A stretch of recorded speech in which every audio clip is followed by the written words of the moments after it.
Hello, friends. Welcome to Pod Mavericks After Dark. This is Kirk Henderson and Josh Bowe. We are coming to you a little later than I think both of us would have liked, but despite the early game, things happened. Josh was on recap tonight, and there's a scene, and I want to say it's the episode 3 Star Wars movie, Return of the Sith. Whatever the hell that one's called, where Palpatine gets unmasked and just starts channeling his lightning. Yeah. And that was you with the last 400 words of the recap. I was mad because it's late, and then I was reading you, and then I started laughing. So it's great stuff here. So for those of you who don't know, the Dallas Mavericks potentially just shipped their season away, 127-125, and a loss to the Warriors at home, which featured just about every element of this chaotic Mavericks season. Josh, how are you? I'm scared I'm going to be mad online. No, Kirk. I need it. I don't want to be mad online, but You never get mad online, which is what makes it so good. That was just, to be honest, what's so stupid is I'm mad online less about the team performance, because I think me and you have both already kind of made our peace with the Mavericks this season. It's more just what we're going to be talking about and what everyone's going to be talking about for the next 24 hours. When we know that there's more issues. Like, referees are not deciding the Mavericks postseason fate. They're not deciding why the Mavericks are one game under 500 right now. And instead, an organization that loves to not accept responsibility for anything it does is going to happily do that, and everyone's going to fall in line and pat them I don't know. And I really don't know if that's the case, but so I'm already seeing it. I need to mute. I need to mute my microphone and go get my idiot puppy to come inside, who is outside. I don't know if you can hear her on the mic. She's outside. Just a little bit. I'm going to go get her, and I want you to explain to the team what happened. Let's just walk through it, and I'll be right back. Okay. So what happened is 2 minutes left in the third quarter. The ball goes out of bounds on the baseline. It was a Warriors possession. The ball goes out of bounds. The referee initially signals Dallas ball, and then the Mavericks call a timeout. Mavericks are walking back to the bench, and you could see on the ESPN broadcast, the referee is kind of going back and forth with Looney, and Kevon Looney of the Warriors is arguing that it's Warriors ball. It went off the Mavericks.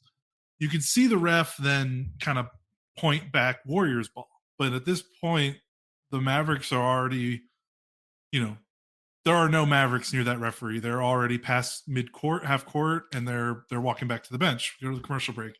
Come out of the commercial break, and the Warriors have the ball, to inbound it.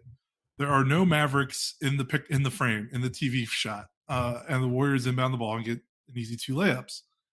That causes a fuss from the Mavericks sideline, because from the Mavericks perspective and what they're saying and what Mavericks owner Mark Cuban is saying is that after the referee changed the call and said Warriors ball, the officiating crew during the timeout did not explain that changed call to the Mavericks sideline, and it just assumed that the players and the coaches saw the ref changed the call. And again, the ref wasn't very demonstrative when he changed it to the Warriors call. So they're blaming it on the PA, because the PA didn't correct it for them, which fires me up about this. And I cannot emphasize this strongly enough. The Dallas Mavericks have 3,700 assistant coaches, ball boys, Mark Cuban, and everyone. This was near their bench. It was not the far side. It was near where they were. So the fact that they didn't notice this it's like... No, this did happen on the Warriors side of the floor. Yeah. It was in front of the Warriors bench. Yeah. Oh, it was? Okay, I'm wrong. Yeah. But it's an instance of what my wife refers to as male pattern blindness, where something is right in front of you and you just don't notice it because you're not paying attention. And I am so embarrassed that this is going to be the story.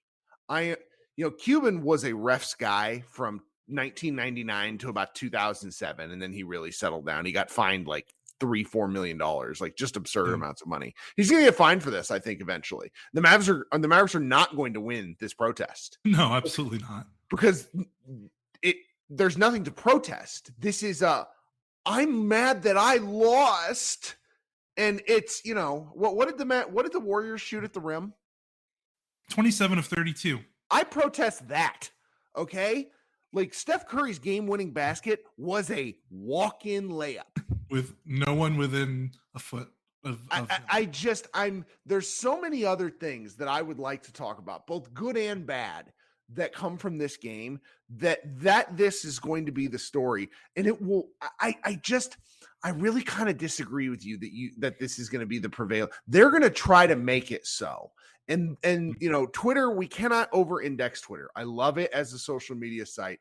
But if you're watching that game and you take away that the refs are the reason the Mavericks lost that game, then you are simply watching this with your blinders on. I've done it before. So I don't want to sit here and tell people how to fan, but I will say that you can be mad about, like, I'm not, like, if people want to be mad about it, yes. and like, I'm going to let them rant and rave, but I'm not going to do that. I'm not going to go there. I'm going to complain about the fact that the Mavericks wasted one of the cooler non-Luka rookie performances of the last 15 years from Jaden Hardy, and before, who came balled the fuck out. And before we get to that, one last thing I want to say about this play is, did you notice there were no Mavericks in the frame when the Warriors inbounded the ball? So that would have been a baseline inbounds for the Mavericks from that side of the floor. It was not a sideline out play. No, it wasn't. The ball just went out of bounds. There was no violation. And the ball does not advance on a timeout except for the final 2 minutes of the fourth quarter. It was the final 2 minutes of the third quarter. Why were all 5 Mavericks on the other side of the floor if they thought they had the ball? And that's what's baffling to me. John Schulman, who's an NBA.com writer and, obviously like journalist, basically said, like, the Mavericks can't do that. Like, what are they talking about? To which Brian Damaris, former head of analytics for the Mavericks several years ago, current Bally Sports contributor, current D Magazine contributor, said, well, they can advance it to half court, only to like delete it minutes later because they cannot. No. So there's just, it's like a systematic derping going on.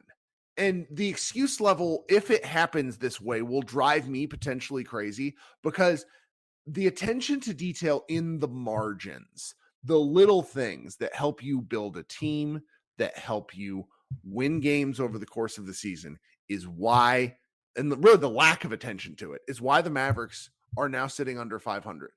There are just so many things at fault in this that I don't really know where to start. I was looking forward to talking about this game, but the fact that this bullshit protest is going to take center stage is going to drive me crazy. Because and you're right, maybe they don't win the narrative war here, but they're going to try it. They're going to try to. Of course they are. So I mean, Jason Kidd's minute-long explainer after the game was a minute of gobbledygook, where it's passing the buck. Take responsibility that your coaching staff, everyone that's sitting down there was not paying attention. Sorry. Yeah. Well, I'm mad at you now. No, I'm still mad because of, it just, and you just see like, well, I couldn't believe it. Way to go, Cuban. I'm just like, I'm just not there. I'm not there. And this isn't even me trying to be like, I hate Cuban thing. It's just like, isn't it? It's just emblematic of this season, isn't it? The reaction to this and Luka doing this stupid money gesture at the refs. Are you kidding me? That's not like to me. That's a loser mentality, though. It's offensive. It's a loser mentality, and I get that the Luka fans of the world are going to be upset at this, but damn it, Luka came back, and it's like he hadn't missed a beat in every element of his game, between the brilliance and the stuff we hate. all of it. And I'm sorry, when he's away, I miss him. When he comes back, I wish he would just stop doing the shit that hurts the team. My wife was really upset about the like Draymond Green basically elbowed Luka on a rebound where Luka like flopped to the ground. And she's like, well, how come Draymond doesn't get called for a foul for that? And I said to her, because Luka gone to the ground. The ref didn't call it, in my opinion, just one play, but just my opinion, the ref didn't call it because there's no way a forearm from Draymond Green takes Luka Doncic to the ground. Full stop. Sorry. Like, he did get fouled, but the refs don't like being shown up. They don't like floppers. Doesn't Luka weigh more than Draymond anyway? Yes. Or they're I the mean, same weight, something like that. yeah. I And then, and the thing that I hate is just you talk about we could just go back and forth. I posted it in our Slack and it's in the recap. There's a play where Josh Green basically runs into Anthony he Black. doesn't basically. He bowls him over. It's the most obvious foul I've ever seen not called in a game in some time. Refs don't call it. The Mavericks get a 3. So the Mavericks get 3 free points. That's what I thought. That because the crowd got into it. Yeah. I thought because and you can't do this because you could do this for every possession all game. I hate talking about the refs. Yeah, so let's talk about something else. Let's move on. So of the cool parts of the game, Jaden Hardy. Very cool. I am not just to be perfectly clear, I am not really a Hardy guy.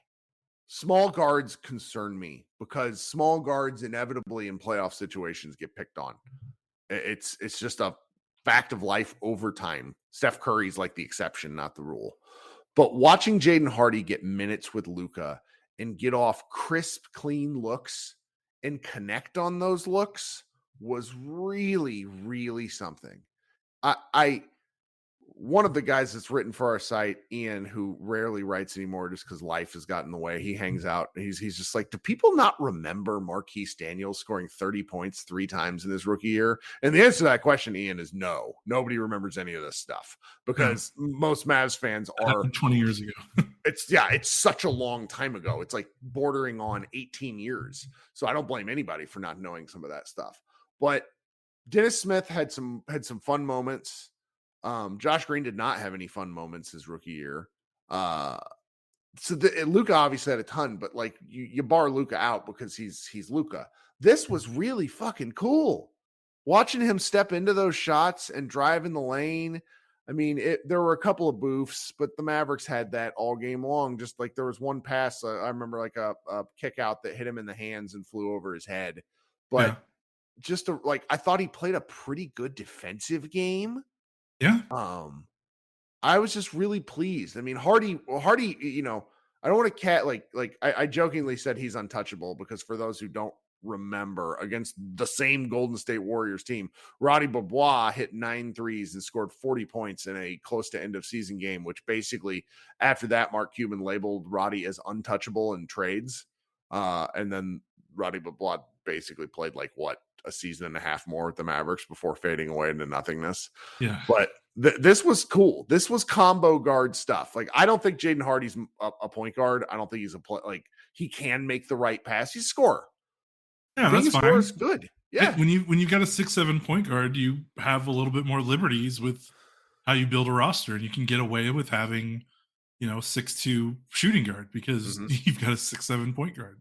That's kind of the beauty of Luka. And what I really loved about his game, because this wasn't even his career high, he scored 29 against Utah. He scored 28 a couple games ago. This was my favorite game of his by far, and I think it was because of how composed he was this game. Something with Hardy and something with a lot of late round rookies and second rounders. You're usually if you're outside of the lottery and you're not like one of the first 10 picks or first 5 or so picks of the second round, you could be a guy drafted on a team that has playoff aspirations. Yeah. So it's really hard in the NBA for rookies on teams that want to win or have the expectations to win to get burned. It just rarely happens. I mean, we just saw the Golden State Warriors with the number 2 overall pick couldn't work it out because it's just the timelines don't match. Like, usually rookies are negative players unless they're like a superstar talent in their first year, and even then they can be a negative player in certain aspects. So the fact that Hardy has kind of progressed from that kind of skittish, oh my gosh, I'm on the floor, I got to get up as many shots as I can because I don't know if I'm going to play in the next 3 games, to a guy that can step on the floor, come off the bench when Kyrie Irving's hurt, and just let the game come to him. Just spot up around Luka, make your open shots, don't press, don't over dribble. That was really, really cool to see. Well, and there's an argument to be made that this has been Jason Kidd's finest bit of coaching the entire year, because people want Hardy early, but I honestly think it's not fair to demand that, because Hardy was not good in the G League. He really wasn't good. And so for him to build up confidence The G in League before he got drafted, we're saying. Yes, yeah, last year. Not after he got drafted. Last year. And so for him to build up confidence in the G League, and then if you divide the season into quarters where he doesn't play much the first quarter, plays a little bit the second quarter, plays a little more the third quarter, and then look, lo and behold, in the fourth quarter, as the Mavericks need minutes, he is giving them minutes. This is what you want. This, like, there is really not, I couldn't have asked for more in relation to what, because it's in, you know, our fan base has been really crowing for him. And I understand why, because you don't want to see Frank Ntilikina, you don't want to see Justin Holiday, et cetera, et cetera. But to put Hardy in a position to succeed without him taking serious steps back, because that's what progression is. It's not a linear line up. It is, you know, one good game, one bad game. Like, you want to have more good than bad. And I think that's what we can safely say through 73 games. However many games the Mavericks have played this season, this is it's been one of the success stories in a frustrating season. Yeah, I mean, he's literally increased his points per game average every single month. I mean, it was 0 in October, 5 in December. He didn't play in November, it looks like. So 5 in December, 7 in January, 8 per, you know, almost 9 per game in February, and now he's at 17, over 17 and a half in March. Like, that's really cool. And with the 37th pick, like, this is what we're screaming about. This is what teams like the Memphis Grizzlies do. This is what you got to hit on contenders do. Yeah, you got to use the draft. You got to try. You got to make attempts. They're not always going to work, and we can pillar the Mavericks for the actual selections they make. But the thing that me and you harp on the most is more not the selections specifically that they make, but they just don't make any selections because they throw picks away in drafts, or they don't try. They have zero interest in like acquiring picks, which is a big deal. Like, you see New Orleans and you see Memphis, these teams that have, you know, bright futures that aren't necessarily tankers. Like, Memphis is a top 4 team. New Orleans isn't great this season, but they're certainly, you know, on the rise. And they've got not only their picks, they've got like 2 or 3 extra first rounders. And it's like the Mavericks just never have picks because they just don't value the draft. And to trade into the second round to get a guy that they wanted that's talented, like, that's bravo. Like, that's what we want. It is. And I was reading, you know, some online stuff today. Nick Angstad, Locked On Mavs, formerly with us. You know, he talked about how just he said something today about how the Mavericks just they're raw, you know, basically some of the stuff you and I've been saying for years, where it's just like when your cupboard's bare of talent, you just, the mistakes stand out all the clearer. And it's like, when you really go back, the Mavericks started making these moves like when they went really all in for Jason Kidd as a player. Ever since, yes. So we have roughly 15 years. And if you were to kind of look at that 15-year chunk, they had no success stories from, in terms of like drafting, from that period of time, because they didn't have any picks up until the selection of Luka Doncic. Like, there's just nobody. And when you go that long, a lack of organic growth, you know, yeah, okay, if you're excited about Dwight Powell, Dorian Finney-Smith, Maxi Kleber, okay, I don't disagree. It's just there's a lack of pedigree. I think that's fair. And so it's to get these you know, a fallen blue chipper like Hardy, even if, you know, I have like long-term concerns, for the short term, you can call him an asset. Like, he's an underpaid guy at the moment. He's a Jordan Clarkson type looking guy. And somebody got upset when I made that comment. I'm like, Jordan Clarkson is awesome. His career has been awesome. Yeah, what are you talking about? Like, you know, is he gonna, have you won a championship with Jordan Clarkson? No, but you only win one championship a year. You got to build a team somehow, some way. And I just, anyway, I'm happy with Hardy. I'm happy with what happened there. That was really something. I will say that we got it. Like, we should kind of return back to the good and the bad of Luka, who looked, you know, from what I'd seen from videos, I was really worried about his mobility. He moved well. I'm going to be curious to see how he moves in the next game. Hopefully he'll be all right to play. He was off on a lot of his, he continued to challenge Kevon Looney, which I think like that's his white whale. That's his Moby Dick. He wants to score on Looney, and he just can't. He missed a lot of helpers at the rim tonight, just a lot of bunnies. I was really surprised at that. Yeah, missed his threes, which isn't surprising. missed 4 free throws, and again, you do the money gesture at the refs at the end of the game that you lose by 2 and you miss 4 free throws. That's annoying.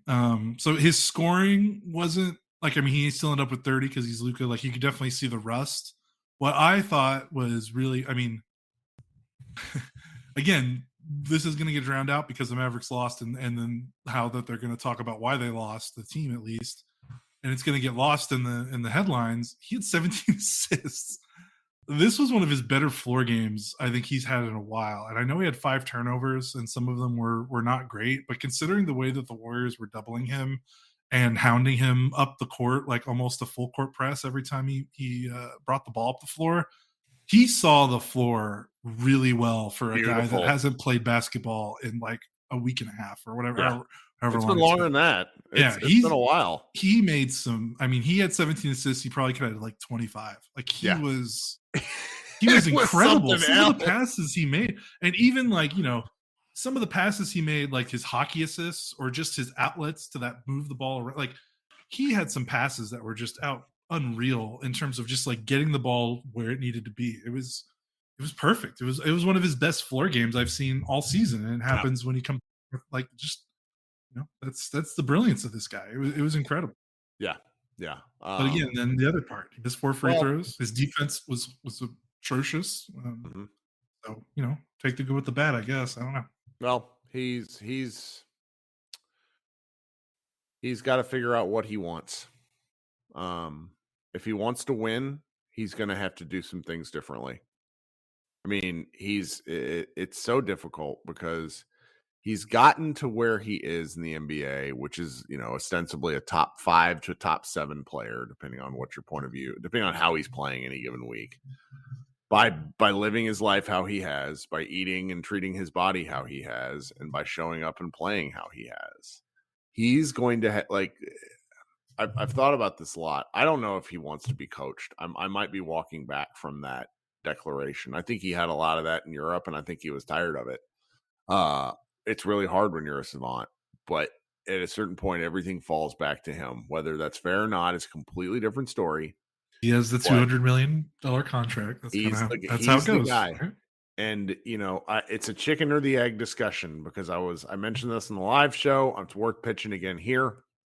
Talked with somebody that really has been around the game for a long time and knows a hell of a lot about basketball, and said that you can make every improvement under the sun related to the Mavericks that isn't related to Luka. And unless Luka wants to be better, wants to be the best, it might not matter. And I still think there's plenty of time for that. For him. Oh yeah, he's 24. Yeah. Dirk didn't win a title till he was 31. That's right.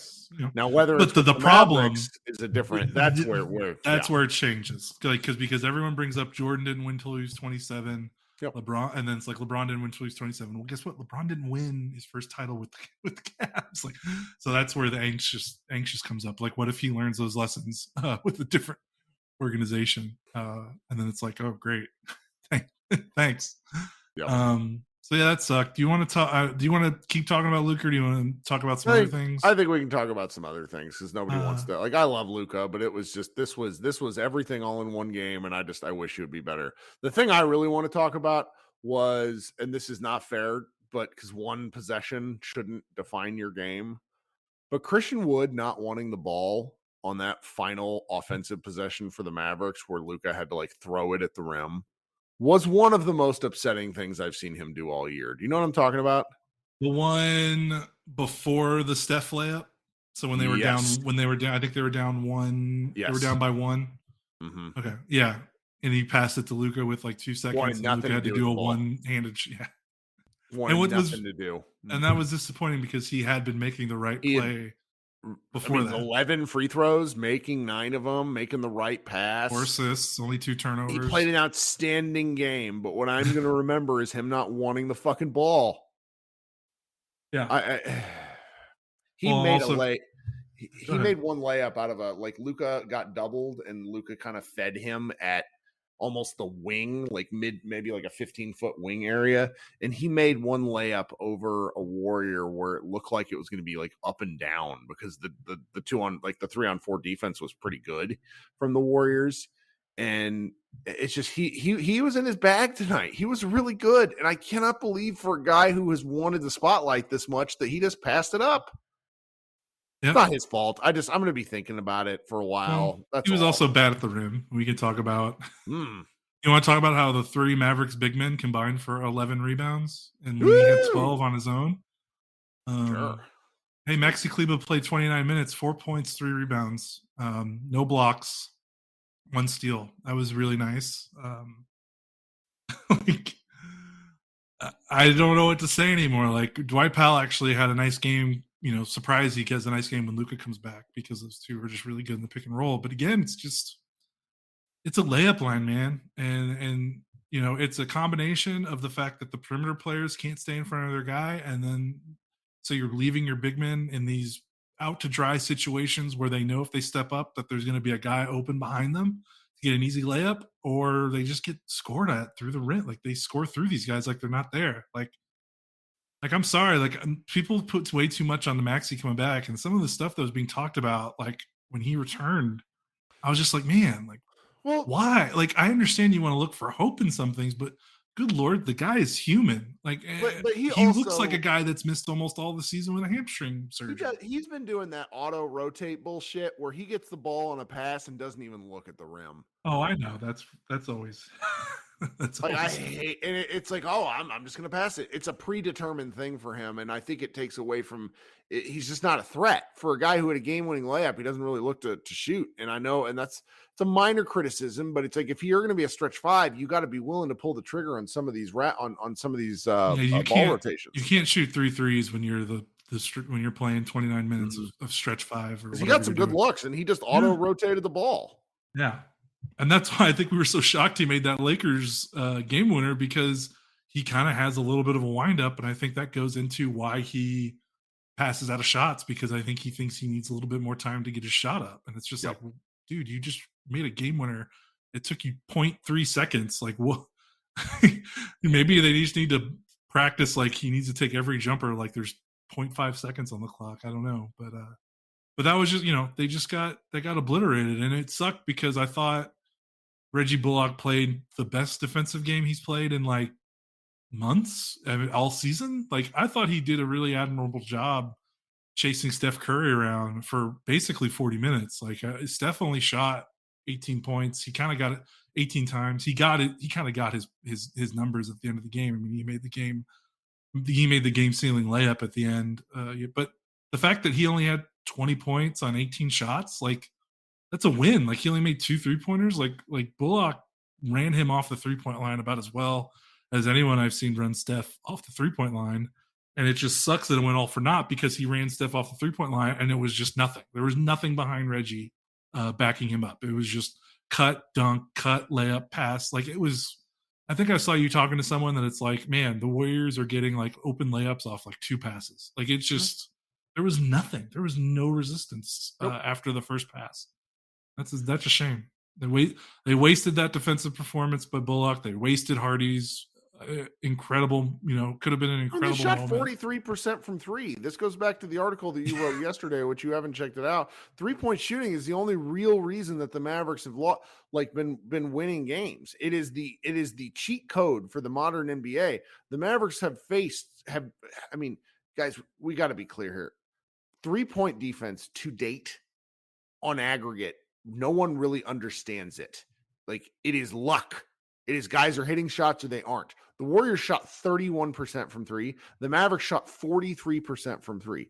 The Mavericks had 15 more points from the 3-point line than the Warriors and lost by 2.